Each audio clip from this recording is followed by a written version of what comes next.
What's going on, y'all? Welcome to the final episode of Season 1 of 180. I'm your host, Xander Tzadwa, the founder of Across the Culture. And Episode 10 of Essential Hip Hop Questions, I'm going to answer the question, should ghostwriting still be a taboo in hip hop? I'm also going to address the role of collaborative writing, as well as our expectations of authenticity when it comes to our greatest artists. Collaborative songwriting is a thing in all forms of music. It has been a part of hip hop as long as hip hop has existed. And to hold the use of other songwriters against artists, especially artists that are in a place in their career where they can't give this perfect 100% dedication to music, is wrong. I don't think people have as much of an issue with collaborative songwriting as they do with hiding collaborative songwriting. That's the issue with ghostwriting. As much as that distrust of a creator who's been accused of ghostwriting is valid in hip hop, there's also the idea that the relationship between ghostwriter and client precedes the relationship between creator and consumer.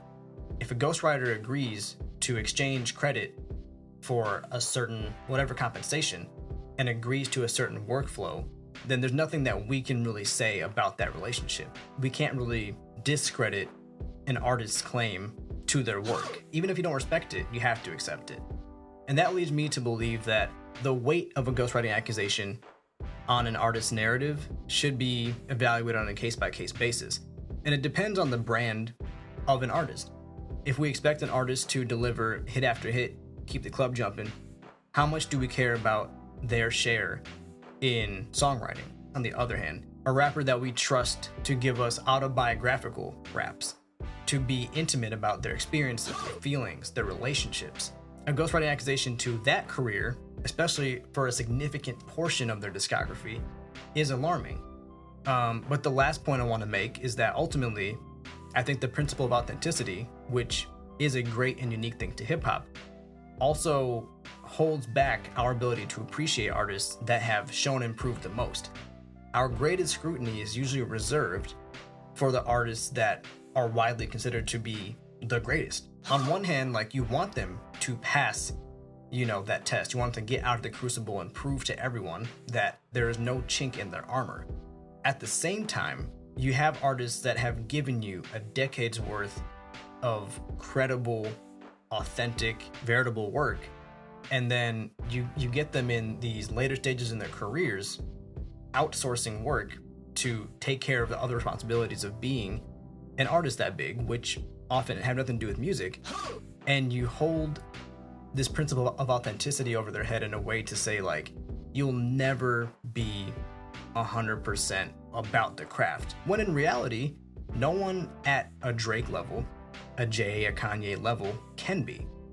So ultimately, it depends on how much you care about, the credit a writer receives in whatever piece of the pie that they contribute to. Are we going to get mad about a couple of singles in a 20-year career being, uncredited and written by someone else? Thank you for watching the season finale. Season 2 of 180 will be on the way soon. I appreciate you listening to this, pilot season. I hope to come out with content that, is just as good informationally, and the production value hopefully goes up in the near future. But again, thanks for helping Across the Culture grow as a brand. Thanks for helping me, branch out and allowing me to talk to you about shit that I think matters, and making culture more useful to us than just, the hottest gossip or the latest news.